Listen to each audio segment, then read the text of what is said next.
Hello मेरे प्यार बच्चों, कैसे हैं आप सब। उम्मीद करते हैं आप सब स्वस्थ होंगे, मस्त होंगे और अपने बोर्ड एग्जाम के लिए एकदम बिल्कुल दुरुस्त होंगे। तो चलिए आज का सेशन स्टार्ट करने से पहले बेटा आप सबसे यही एक उम्मीद करते हैं कि बेटा आप सब आज का हमारा जो सेशन है उसे ज्यादा ज्यादा लाइक करेंगे, सब्सक्राइब करेंगे और शेयर करेंगे, और शेयर करके अपने मित्रों को बुलाना नहीं भूलेंगे। तो चलिए आज का सेशन स्टार्ट करते हैं। बेटा अभी तक हम लोगों ने जो स्टार्ट किया हुआ है क्लास 12th में सोल्यूशन चैप्टर सोल्यूशन में मैंने क्या बात किया था बेटा, अभी तक हम लोगों ने बात कर लिया है जनरल कॉन्सेप्ट्स के बारे में, जिसमें बेटा हम लोगों ने स्टार्ट कर दिया हुआ था, जिसमें सोल्यूट क्या होता है, सॉल्वेंट क्या होते हैं, इनके बारे में, टाइप्स ऑफ सॉल्यूशंस के बारे में, कंपोनेंट्स के बेसिस पे हमने स्टेट के बेसिस पे बात कर लिया था। आज हमें जो बात करना है बेटा, आज हमें बात करना है किसके बारे में, आज हमें बात करना है बेटा सॉल्युबिलिटी के बारे में। और सॉल्युबिलिटी से ही आपको रिलेट करना है, आपको हर कंडीशन आपको समझना है। किससे समझना है बेटा, सॉल्युबिलिटी से। तो चलिए आज का सेशन स्टार्ट करते हैं। सेशन को स्टार्ट कहां से करेंगे बेटा, सबसे पहला हमारा जो कॉन्सेप्ट आएगा वो क्या आएगा बेटा, सॉल्युबिलिटी। अब बेटा सॉल्युबिलिटी को हिंदी में क्या कहते हैं, सॉल्युबिलिटी को हिंदी में बोलते हैं विलेयता। क्या बोलते हैं बेटा, विलेयता। अब इसे सिंपल से वर्ड में कहें तो क्या कहेंगे इसे बेटा, इसे कहते हैं डिसॉल्वेशन एबिलिटी। क्या कहेंगे बेटा, डिसॉल्वेशन एबिलिटी, जिसे और हिंदी में क्या कहेंगे, घुलने की क्षमता। ठीक है। अब बेटा अगर कोई कहते नहीं भाई हमें ऐसे नहीं समझना है, हमें इसे डिफिनीशन से बताइए, तब आप क्या कहेंगे, the amount of solute, the amount of solute dissolved in 100 gram of solvent, dissolved in 100 gram of solvent is called as solubility, called as solubility। अब कहा क्या गया, कहा यह जा रहा है बेटा कि जो सल्यूट है ना उसे किसमें आप डिसॉल्व करा रहे हो, 100 ग्राम ऑफ सॉल्वेंट में। यानी विलेय के 100 ग्राम विलायक में घुलने की अवस्था, क्या भाई, घुलने की अवस्था क्या कहलाती है, विलेयता कहलाती है। क्या कहलाती है बेटा, विलेयता। ठीक है। यानी अगर आपसे सॉल्युबिलिटी की बात कर रहा है तो सॉल्युबिलिटी में आपको दिमाग में एक ही बात ध्यान देना है कि भाई अगर आप सॉल्युबिलिटी के टर्म में आ रहे हो तो इसमें आपको दिमाग में एक बात ये आ जानी चाहिए कि अगर आप सॉल्यूट को डिसॉल्व करा रहे हो, किसमें डिसॉल्व करा रहे हो, सॉल्वेंट में, तब जैसे ही आप डिसॉल्व करा रहे हो ना तो आपको क्या पता होना चाहिए कि जो सॉल्यूट है वो किसमें डिसॉल्व हो रहा है, 100 ग्राम सॉल्वेंट में। तो इसी कंडीशन को आप क्या कहते हो, सॉल्युबिलिटी कहते हो। ये बात क्लियर हो गई। अब बेटा जैसे ही आप ये टर्म क्लियर करते हो तो आपको यहां पे सॉल्युबिलिटी के 3 टर्म समझने हैं। यानी आपको विलेयता को 3 तरीके से समझना है। पहला आपको क्या समझना है बेटा, सॉलिड इन लिक्विड। क्या समझना है बेटा, सॉलिड इन लिक्विड, द्रव में ठोस की विलेयता। क्या समझना है बेटा, द्रव में ठोस की विलेयता। दूसरा आपको क्या समझना है बेटा, गैस इन लिक्विड। किसकी बात करनी है बेटा, गैस इन लिक्विड की बात करनी है। यानी द्रव में गैस की विलेयता। किसकी बात करनी है बेटा, द्रव में गैस की विलेयता।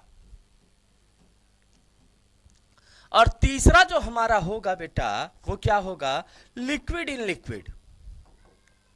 क्या होगा बेटा, लिक्विड इन लिक्विड। यानी द्रव की द्रव में विलेयता, द्रव की द्रव में विलेयता। ठीक है। अब जैसे ही आप ये कॉन्सेप्ट क्लियर कर लेंगे, आप ये पैटर्न फॉलो कर लेंगे, आपको समझ में आएगा कि भाई कैसे आप सॉल्युबिलिटी के टर्म को कैसे और किस तरीके से आपसे ये समझ में आएगा। तो चलिए, पहला जो हमारा कॉन्सेप्ट होगा वो क्या होगा, सॉलिड इन लिक्विड। क्या होगा, सॉलिड इन लिक्विड। ठोस की द्रव में विलेयता। किसके बारे में बात करेंगे बेटा, ठोस की द्रव में विलेयता के बारे में हम बात कर रहे हैं। तो जैसे ही आप ये टर्म समझेंगे, आपको यहां पे कुछ कंडीशन समझना होगा। क्या समझना है बेटा, थोड़ा सा, अच्छा ये कलर अपीयर नहीं हो रहा है, ये कलर, हाँ ये अच्छा है। तो ठोस की द्रव में विलेयता के लिए बेटा आपको क्या ध्यान देना है, सबसे पहली चीज कि एक टर्म आपको समझना है कि जो ठोस है ना, जो सॉलिड है बेटा, वो क्या होते हैं बेटा, कि ये जनरली छोटे छोटे पार्टिकल से मिलके बने हैं, छोटे छोटे पार्टिकल से बने होते हैं या छोटे छोटे अणुओं से बने होते हैं, स्मॉलर पार्टिकल। अब बेटा स्मॉलर पार्टिकल से हैं, साथ ही साथ ये क्या होते हैं बेटा, क्लोजली पैक्ड होते हैं। क्या होते हैं, क्लोजली पैक्ड होते हैं, यानी जिसे आप क्या कह सकते हैं बेटा, सघन व्यवस्थित। क्या कह सकते हैं, सघन व्यवस्थित होते हैं। अब अगर हम इनकी सॉल्युबिलिटी के बारे में बात कर रहे हैं, किसके साथ बात कर रहे हैं, लिक्विड के साथ, तब हमें कुछ कंडीशन ध्यान देने हैं, कुछ टर्म ध्यान देने हैं। तो क्या ध्यान देना है कि भाई अगर हम यहां पे वर्ड ध्यान दें, उससे पहले हमें एक बात ध्यान देना है। क्या ध्यान देना है, like dissolves in like, like dissolves in like. अब ये क्या बात है भाई कि मैंने ये क्या कह दिया कि लाइक डिजॉल्व्स इन लाइक, इसका मतलब क्या है, इसका मतलब ये है कि बेटा एक जैसा एक जैसे में ही घुल सकता है। अब इस चीज को कैसे समझे, आपने देखा होगा, आपने एग्जामिन किया होगा कि क्लास में जो बच्चे होते हैं, कई मेंटल एबिलिटी के बच्चे होते हैं। अब जैसे मान लो कोई न्यू एडमिशन आया, कोई नया नया एडमिशन आता है। अब न्यू एडमिशन आया, उस न्यू एडमिशन में वो बच्चा जो आया वो थोड़ा सा पढ़ने में ठीक है, तो उसका जो फ्रेंड सर्कल बनेगा ना, जो उसकी फ्रेंडशिप होगी, वो पढ़ने वाले बच्चों के साथ होगी। और मान लो दूसरा एक एडमिशन आया, वो गधा है, तो उसकी मित्रता उस गधे के साथ होगी जो क्लास में पहले से ही गधा है। अब कोई नालायक बच्चा आया तो उसका नालायक के साथ। तो कहने का मतलब क्या है बेटा, सेंस क्या है कि ये जो फ्रेंड सर्कल होते हैं ना, फ्रेंडशिप होती है, वो क्या होती है, वो सिमिलर पैटर्न को फॉलो करती है। आपने देखा होगा, आपने एग्जामिन किया होगा कि आप सड़क पे जाते हो तो देखते हो कि दारूबाज टहलते रहते हैं, तो एक दारूबाज की मित्रता दूसरे दारूबाज से ही होती है, एक सिगरेट पीने वाले की मित्रता सिगरेट पीने वाले से होती है। यानी ये जो फ्रेंड सर्कल है ना बेटा, वो ऐसे बनता है कि जिनका नेचर सेम होगा, वो एक दूसरे में क्या होंगे, आसानी से मिल जाएंगे। तो इसी कॉन्सेप्ट को किसमें समझाया जाता है, लाइक डिजॉल्व्स इन लाइक में। तो अब ऐसे आपको समझना है कि भाई जो नॉन पोलर है, जिसे आप क्या कहोगे बेटा, अध्रुवी, ये किसमें डिजॉल्व होगा, ये डिजॉल्व होगा नॉन पोलर में। ये किसमें डिजॉल्व हो जाएगा बेटा, नॉन पोलर में, यानी अध्रुवी में ये आसानी से क्या हो जाएगा, डिजॉल्व हो जाएगा। ठीक है, ऐसे ही बेटा जब हम बात करेंगे पोलर, जिसे आप क्या कहोगे बेटा, ध्रुवीय, ये किसमें डिजॉल्व होगा, पोलर में, यानी ध्रुवीय में। जब यही हम बात करें किसके, पोलर कि किसके साथ, नॉन पोलर के साथ, और नॉन पोलर किसके साथ, पोलर के साथ, तब क्या होगा। तो बेटा जब ऐसी सिचुएशन आ जाए, तब आपको दिमाग में बैठाना है कि ये दोनों क्या कर जाएंगे, डिजॉल्व हो जाएंगे। क्या हो जाएंगे, डिजॉल्व हो जाएंगे, घुल जाएंगे। और ये दोनों क्या होगा भाई, डज नॉट डिजॉल्व। क्या होगा, डज नॉट डिजॉल्व, नहीं घुलेंगे। अब भाई यही बात तो मैंने इस टर्म में कह दिया, किसमें, कि लाइक्स डिजॉल्व्स इन लाइक, कि जो एक जैसा है वो एक जैसे को ही पसंद करेगा, और एक जैसे को पसंद करेगा तो उसी में वो आसानी से क्या कर जाएगा, डिजॉल्व हो जाएगा। तो नॉन पोलर किसमें, नॉन पोलर में, और पोलर किसमें डिजॉल्व होगा, पोलर में। लेकिन अगर आपसे ये कह दिया जाए कि पोलर को नॉन पोलर में डिजॉल्व कराना है तो डिजॉल्व नहीं होगा। लेकिन हाँ भाई कभी कभी क्या होता है, रेयरली ये भी डिजॉल्व होते हैं, लेकिन बहुत क्या होता है, माइन्यूट अमाउंट होता है, मिनिमम अमाउंट होता है। तो मिनिमम अमाउंट की कंडीशन की बात हम नहीं करेंगे। ये बात समझ में आ गई। अब जैसे ही आप ये टर्म समझ लेते हैं बेटा, तब आपको यहां पे कुछ कंडीशंस बनने होते हैं। अब भाई आप सॉलिड को लिक्विड में डिसॉल्व करा रहे हैं, तो इसके लिए भी आपको कुछ कंडीशन चाहिए होगा। पहला आपको क्या समझना होगा बेटा, पार्टिकल्स, क्या समझना होगा, पार्टिकल साइज ऑफ सॉल्यूट। क्या समझना होगा बेटा, पार्टिकल साइज ऑफ सॉल्यूट, विलेय के अणुओं का आकार, विलेय के अणुओं का आकार। ठीक है। अब विलेय के अणुओं के आकार के जब बात हम करते हैं तो यहां पे आपको एक टर्म पहले ऐसे समझिए, size of particle, particle inversely proportional to solubility, inversely proportional to solubility, यानी अणुओं का आकार, अणुओं का आकार ये क्या होता है बेटा, इनवर्सली प्रोपोर्शनल होता है किसके, विलेयता के। अब ये कैसे समझे, अब इस चीज को कैसे समझना है बेटा, तो यहां पे एक बात ध्यान देना, स्मॉलर साइज है, क्या है बेटा, स्मॉलर साइज है, छोटी आकार है, छोटा आकार है, तो इनका जो सॉल्युबिलिटी होगा ना, क्या होगा बेटा, सॉल्युबिलिटी ये क्या होगा, हाई, क्या कहेंगे, उच्च विलेयता। और अगर ऐसा हो जाए कि लार्जर साइज हो जाए, बड़ी आकार हो जाए या बड़ा आकार हो जाए, तब इनकी जो सॉल्युबिलिटी होगी वो क्या होगी, लो होगी, निम्न विलेयता।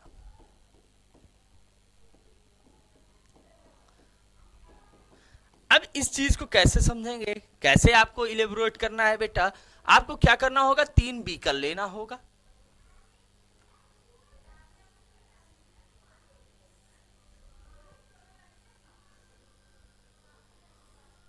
अब मैंने बीकर ए ले लिया, बीकर बी ले लिया, बीकर सी ले लिया।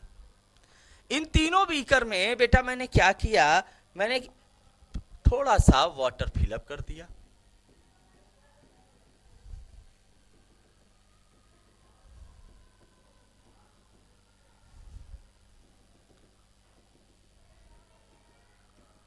ये मैंने वाटर फिलअप कर लिया, ये तीनों बीकर में। थोड़ा सा, एक सेकेंड,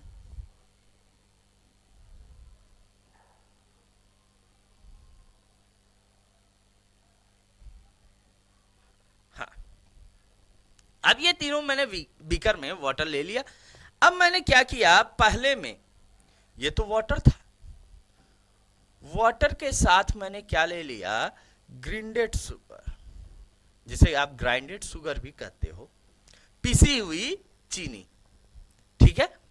दूसरे में मैंने क्या लिया, वाटर ही लिया है, वाटर के साथ मैंने क्या ले लिया, normal size sugar, normal size sugar. और तीसरा हमने क्या ले लिया, वाटर, वाटर के साथ मैंने क्या ले लिया, लार्ज साइज शुगर। यानी आपने क्या लिया, जल लिया, जल के साथ आपने क्या ले लिया है बेटा, पीसी हुई चीनी। क्या ले लिया है, पीसी हुई चीनी। दूसरा आपने क्या ले लिया, सामान्य में आप क्या कह सकते हो, शक्कर ले लिया, और इसके लिए आप क्या कह दीजिए, मिश्री ले लिया। अब ये तीन चीजें आपने ले लिया। अब जैसे ही आप देखेंगे कि अगर आपने जैसे ही वाटर में पीसी हुई चीनी डाला और इसमें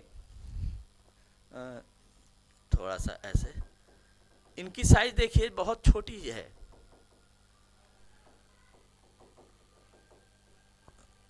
इनमें थोड़ा सा साइज बड़ा कर दे,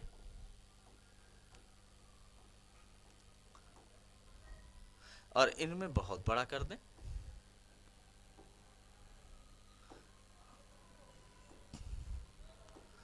अब जैसे ही आप यहां पे ये आपने डाला, आप जैसे ही डालते हो तो आप देखोगे, आप टाइम देखो तो ये 2 से 5 मिनट के अंदर ये क्या कर जाएगा, आसानी से डिसॉल्व हो जाएगा। ज्यादा समय नहीं लेगा, लेकिन लेगा भाई, कितना समय ले रहा है, 2 से 5 मिनट, लेकिन ये क्या हो जा रहा है, डिसॉल्व हो जा रहा है। जब आप शक्कर की बात करोगे बेटा, ये क्या लेगा, ये मान लो 10 to 20 मिनट, ये 10 से 20 मिनट ले लेगा। इससे इसकी तुलना में ये समय थोड़ा सा ज्यादा लेगा। और जब आप इसकी बात करोगे तो मान लेते हैं ये कितना ले रहा है, 1 hour to 2 hour, 1 घंटे से 2 घंटे। अब बेटा जब ऐसी सिचुएशन आ रही है तो आप देख सक रहे हो, आपने यहां पे देखा कि भाई जो टाइम टेकन प्रोसेस है, कितना समय लग रहा है। अब इस चीज का आप घर में क्या कीजिए, आप प्रैक्टिकली इमेजिन कीजिए। आप पीसी हुई चीनी लीजिए, शक्कर लीजिए, मिश्री लीजिए और सबको पानी में डिसॉल्व कीजिए, और डिसॉल्व करते समय आप टाइम जरूर देखिए कि कितने टाइम में ये डिसॉल्व हो रहा है। तो आप इमेजिन कर पाएंगे बेटा, जो पीसी हुई चीनी है जिसमें पार्टिकल की साइज कम है, वो बहुत जल्दी घुल रही है। तो यानी स्मॉलर साइज की जो सॉल्युबिलिटी है वो क्या है, बहुत ज्यादा है। और जिसकी साइज ज्यादा है यानी मिश्री, वो क्या कर रहा है, सबसे ज्यादा समय ले रहा है। तो यानी लार्जर साइज के पास जो सॉल्युबिलिटी रेट है वो क्या है, लो है। तो ये बात दिमाग में आपको क्या कर लेना है बेटा, बैठा लेना है। किसके बारे में, विलेय के अणुओं के आकार के बारे में, यानी पार्टिकल साइज ऑफ सॉल्यूट के बारे में। ठीक है। अब बेटा जैसे ही आप इसकी बात कर लेंगे, आपको थोड़ा सा दूसरा जो टर्म है इसके बारे में बात करना है, nature of components. Nature of components. अब बेटा नेचर ऑफ कंपोनेंट्स को समझने के लिए, यानी अवयवों की प्रकृति, अब इसके लिए मैंने बेटा आपको एक टर्म समझा दिया है, अवयवों की प्रकृति। मैंने एक टर्म आपको अभी इससे पहले बताया था, क्या बताया था, लाइक डिसॉल्व्स इन लाइक। मैंने ये बताया था ना कि लाइक डिसॉल्व्स इन लाइक, एक जैसा एक जैसे में ही क्या करता है, डिसॉल्व हो जाता है, घुलता है।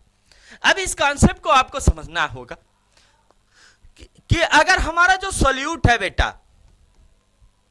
जिसे हम क्या कहते हैं, विलेय, और जो हमारा सॉल्वेंट है जिसे हम क्या कहते हैं बेटा, विलायक कहते हैं, अगर इन दोनों की प्रकृति पोलर है तो ये क्या करेंगे, सॉल्युबल होंगे, यानी ये क्या कर जाएंगे, विलेय कर जाएंगे।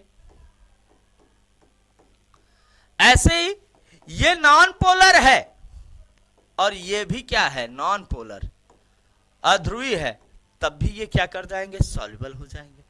लेकिन अगर ऐसा आ जाए कि पोलर किसमें, नॉन पोलर में, और नॉन पोलर किसमें, पोलर में, तब जैसे ही ये दोनों कॉन्सेप्ट आएगा, ये दोनों क्या होंगे, अनडिसॉल्वेबल,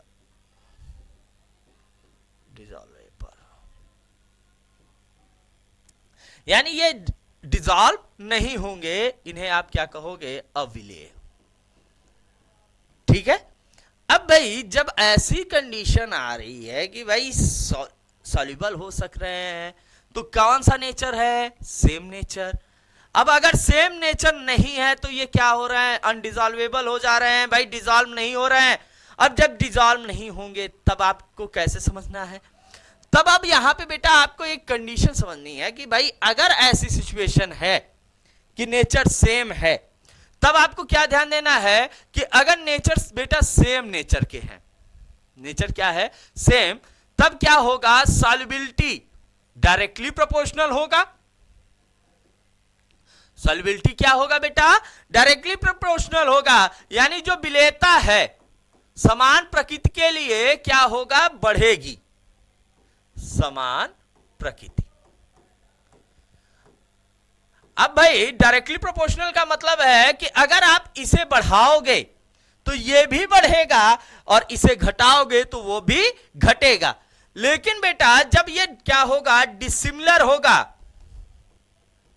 कैसा होगा, डिसिमिलर, तो ये क्या होगा, इनवर्सली प्रोपोर्शनल होता है किसके, सॉल्युबिलिटी के।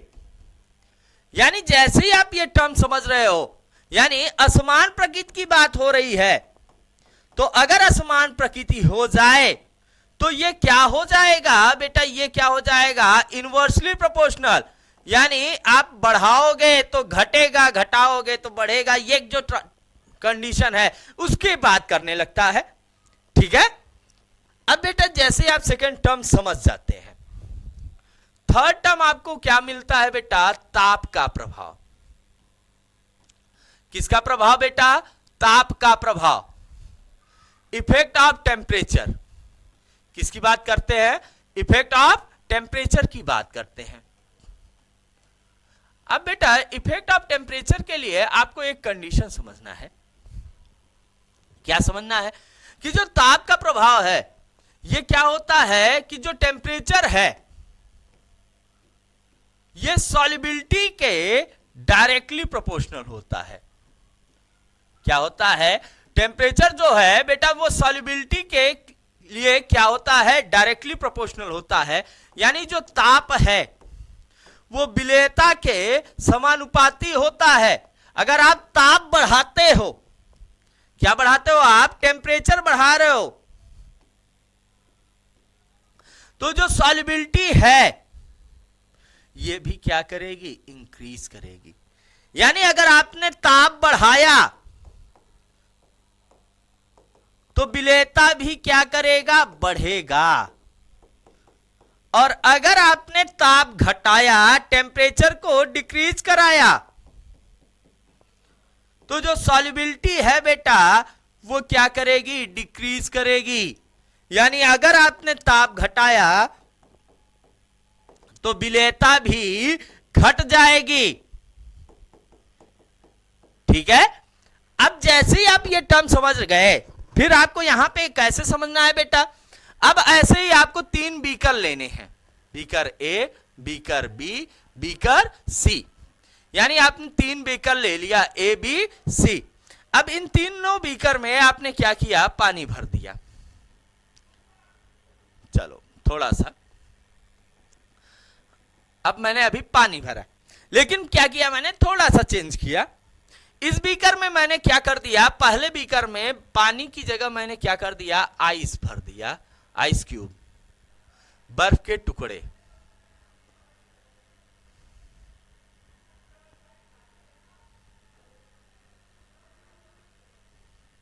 ठीक है, इसमें क्या रखा, नॉर्मल वाटर, और इसमें बॉइल्ड वाटर। क्या है बेटा, इसमें बॉइल्ड वाटर है। अब यहां पे ये क्या है, हमारा आइस है, बर्फ, ये क्या है हमारा नॉर्मल वाटर, और ये हमारा क्या है, बॉइल्ड वाटर। ठीक है, अब इन तीनों में मैंने क्या किया भाई, मैंने जैसे ही इन तीनों की बात करना स्टार्ट किया, तो यहां पे बेटा आपको क्या करना है, जैसे मान लो इसमें भी मैंने शुगर डाला, इसमें भी मैंने क्या डाला, शुगर डाला, और इसमें भी मैंने क्या डाला, शुगर डाला। अब आप जैसे देखोगे कि जो बर्फ वाला पानी है बेटा, अगर आप इसमें चीनी डालते हो, आप चीनी मिलाते हो, तो इसको डिसॉल्व होने में लगभग 8 से 10 घंटे लग जाते हैं। भाई क्यों लग जाते हैं भाई, पहले तो ये बर्फ से पानी बदलेगा ना, और पानी बनेगा, फिर नॉर्मल होगा, नॉर्मल होने के बाद वो इजीली डिजॉल्व हो पाएगा। तो ये जो कंडीशन है बर्फ, इसमें क्या होता है बेटा, जो टाइम लेता है वो कितना लेता है, 8 से 10 घंटे। जब आप नॉर्मल वाटर की बात कर रहे हो तो यहां बेटा ये क्या करता है बेटा, 10 to 20 मिनट, 10 से 20 मिनट। अब आप देखो बर्फ क्या होता है, बहुत ठंडा होता है, 0 डिग्री सेल्सियस पे होता है, नॉर्मल वाटर 27 डिग्री सेल्सियस। यहां पे टेम्परेचर डिफरेंस, यानी ये टेम्परेचर इंक्रीज हुआ है ना 0 से 27, तो सॉल्युबिलिटी का जो टाइम है वो क्या हो गया, कम हो गया। अगर कम हो गया तो सॉल्युबिलिटी क्या हो गई, बढ़ गई। और जैसे आपने बॉइल्ड वाटर की बात किया, तो बॉइल्ड वाटर का जो टेम्परेचर है, जैसे मान ले यहां 100 डिग्री सेल्सियस, यहां पे बेटा क्या है 27 डिग्री सेल्सियस, और यहां 0 डिग्री सेल्सियस। अब 0 से 27 होने पे टाइम कम हो गया, 27 से 100 होगा तो और कम हो जाता है। इसीलिए बेटा ये आसानी से 1 से 2 मिनट के अंदर ये क्या कर जाते हैं, डिजॉल्व हो जाते हैं। अब आप इस कंडीशन को इसी तरीके से समझ सकते हैं कि आपने घरों में देखा होगा कि बच्चे आइसक्रीम घर पे ही बनाने का प्रयास करते हैं, तो वह क्या करते हैं, दूध, चीनी, पानी ये सब मिला के फ्रीजर में रख देते हैं, फ्रीजर में रखते हैं। और जब इनका आइसक्रीम बन जाता है, जम जाता है, लगभग जमने में ये 4 से 5 घंटे लेते हैं, और लास्ट में जब आप निकालते हो, आइसक्रीम निकालते हो, तो लास्ट में आप देखते हो कि चीनी के क्रिस्टल भी बचे रहते हैं। तो ये जो चीनी क्रिस्टल बचे हैं, क्यों बचे हैं, क्योंकि ये पूरी तरीके से डिजॉल्व नहीं हुए। जब पूरी तरीके से डिजॉल्व होंगे तो टाइम क्या हो जाएगा, 8 से 10 घंटे।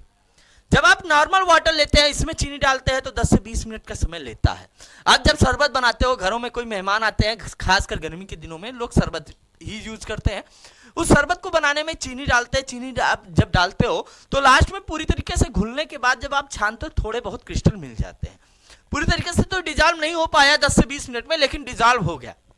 लेकिन जब आप कोई मेहमान आता है और आप टी सर्व करते हो, चाय बनाते हो, तो चाय बनाते समय आप सारी चीजें पहले बॉयल कर लेते हो, और लास्ट में चाय छानने से पहले आप क्या करते हो, 1 से 2 मिनट पहले आप चीनी डालते हो, डाल के उसे 2-3 बार जो पैन होता है उसको हिलाते हो, हिलाने के बाद उसे छान लेते हो। उससे जो चाय मिलता है बेटा, आप देखो कि भाई उस चाय में छानने के बाद आप देखो तो चीनी के क्रिस्टल दिखाई नहीं पड़ते। क्यों नहीं पड़ रहा है, क्योंकि उनका टेम्परेचर क्या है, बहुत ज्यादा हाई। और अगर जिनका टेम्परेचर हाई है, उनकी सॉल्युबिलिटी भी क्या होगी, हाई होगी। ये बात क्लियर हो गई। तो आपको इफेक्ट ऑफ टेम्परेचर क्लियर हो गया। अब बेटा ऐसे ही क्या आएगा बेटा, इफेक्ट ऑफ, सॉरी, अब बेटा जैसे ही आपको ये क्लियर हो जाता है, अब यहां पे बेटा आपको 4th वन क्या समझना होगा बेटा, इफेक्ट ऑफ कैटालिस्ट। ठीक है, उत्प्रेरकों का प्रभाव, उत्प्रेरकों का प्रभाव। अब यहां पे बेटा आपको जनरल इसमें कोई स्पेसिफिक कॉन्सेप्ट नहीं समझना है, लेकिन फिर भी एक कंडीशन आपको समझना है कि अगर इससे क्या हो जा रहा है, सॉल्युबिलिटी बढ़ रही है। क्या हो रहा है बेटा, सॉल्युबिलिटी बढ़ रही है, विलेयता बढ़ जा रही है। ठीक है, इंक्रीज कर रही है।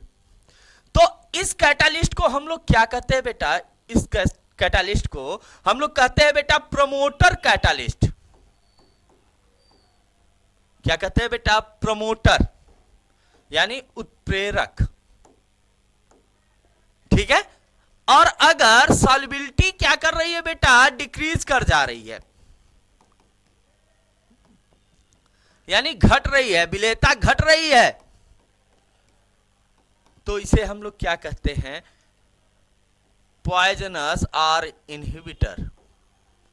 पॉइजनस और इनहिबिटर,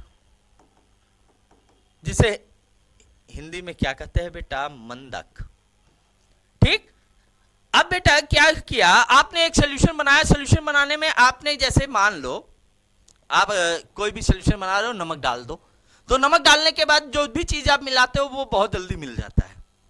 लेकिन अगर उसी में आपने क्या डाल दिया, एलम डाल दिया, फिटकरी डाल दिया, तो उसका जो डिसॉल्विंग नेचर होता है वो कम कर देता है।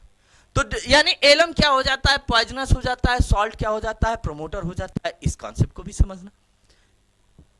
अब बेटा 5th वन आपका क्या आएगा, इफेक्ट ऑफ प्रेशर।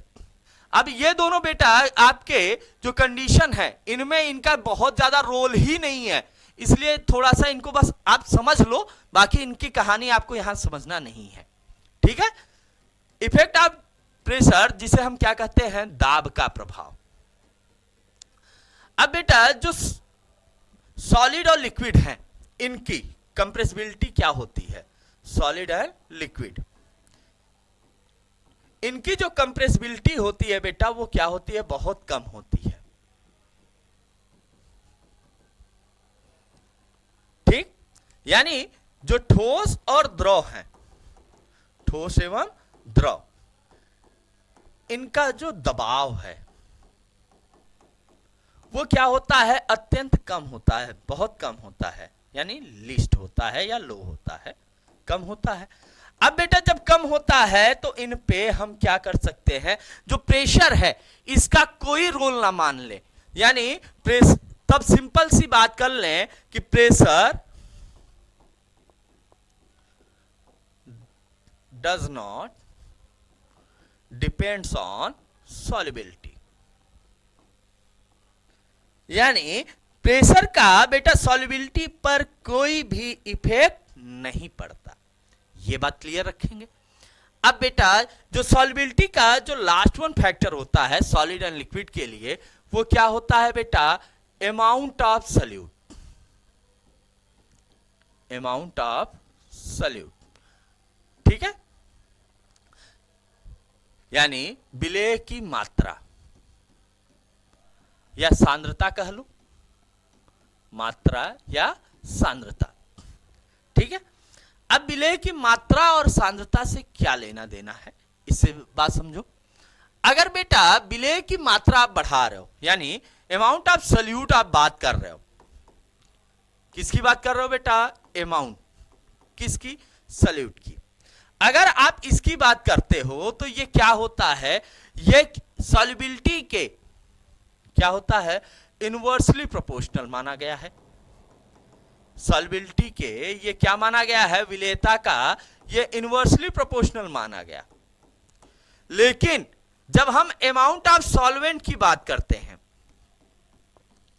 किसकी बात करते हैं बेटा, अमाउंट ऑफ सॉल्वेंट, तो ये क्या माना गया है, डायरेक्टली प्रोपोर्शनल टू सॉल्युबिलिटी, यानी ये सॉल्युबिलिटी का क्या माना गया है, डायरेक्टली प्रोपोर्शनल, ठीक है। यानी अगर आप सॉल्यूट के अमाउंट बढ़ा रहे हो तो विलेयता धीरे धीरे क्या हो जाएगी, कम होती जाएगी। लेकिन अगर आप सॉल्वेंट का अमाउंट बढ़ाते जा रहे हो तो सॉल्युबिलिटी धीरे धीरे क्या कर जाएगी, बढ़ जाएगी। अब इसी कॉन्सेप्ट पर आपको जो सॉल्यूशन है इसे दो टाइप में समझना होगा बेटा, यानी यहां पे भी विलयन को आपको दो पार्ट में बांट लेना होगा। एक आपका क्या होगा, सैचुरेटेड, क्या होगा बेटा, सैचुरेटेड सॉल्यूशन, दूसरा क्या हो जाएगा, अनसैचुरेटेड सॉल्यूशन, जिसे आप क्या कहेंगे बेटा हिंदी में संतृप्त विलयन, और क्या कहेंगे, असंतृप्त विलयन, ठीक है। अच्छा ये थोड़ा सा सैचुरेटेड को मैंने सैचुरेटेड लिख दिया, हाँ, संतृप्त और असंतृप्त, यानी बेटा इसमें क्या होगा, अमाउंट फिक्स होगा, amount of components fixed, components fixed, यानी जो अवयव की मात्रा होगी वो क्या होगी, निश्चित ही रहेगी, अवयव की मात्रा निश्चित रहती है। अब कहने का मतलब है कि अगर आप सॉल्यूट को बढ़ाते जा रहे हो, सॉल्यूशन में बढ़ाते जा रहे हो, एक समय आएगा कि उसमें डिसॉल्विंग जो पावर होगी वो क्या हो जाएगी, खत्म हो जाएगी, यानी उसके बाद वो नहीं घोलेगा। और जब ऐसे समय आता है बेटा जब वो घोलना बंद कर दे, तो जिस कंडीशन पे, जिस अमाउंट पे वो घोलना बंद करता है, उस समय जो सॉल्यूशन फॉर्म होता है उसी को हम लोग क्या कहते हैं, सैचुरेटेड या संतृप्त। और जिसमें अमाउंट फिक्स ना हो, आप बढ़ाते जाओ, ये सबको घोलता जाए, amount of component not fixed, यानी जो अमाउंट ऑफ कंपोनेंट है ये अगर फिक्स ना हो, निश्चित ना हो, तब इस समय क्या होगा कि जो भी सॉल्यूशन बनेगा वो कैसा कहलाएगा, अनसैचुरेटेड या असंतृप्त कहलाएगा। अब बेटा इसमें एक चीज आपको ध्यान देना है, अगर आप किसी चीज में किसी को मिलाते जा रहे हो, वो मिलता जा रहा है, तो वो कैसा सोल्यूशन फॉर्म करेगा? अनसैचुरेटेड। लेकिन एक समय के बाद मिलना बंद हो जाए तो वो क्या कहलाएगा? सैचुरेटेड। ये बात क्लियर हो गई। अब बेटा जैसे ही आप ये सारे कॉन्सेप्ट क्लियर कर लेते हो, तो बेटा आज के कॉन्सेप्ट में मैंने जो बात किया था, किसके बारे में बात किया था? सॉलिड इन लिक्विड सॉल्युबिलिटी के बारे में। तो उम्मीद करते हैं बेटा आज की क्लास आप सबको पसंद आई होगी, और बेटा आप सब हमारे इस YouTube प्लेटफॉर्म को सब लाइक करना, सब्सक्राइब करना और शेयर करना नहीं भूलेंगे। तो इसी उम्मीद और आशा के साथ कि आप सब हमारे दिए गए बातों को, समझाए गए बातों को अच्छे से समझे होंगे और लिखे होंगे। तो चलिए मिलते हैं आपसे नेक्स्ट वीडियो में, तब तक के लिए धन्यवाद। जय हिंद, जय भारत।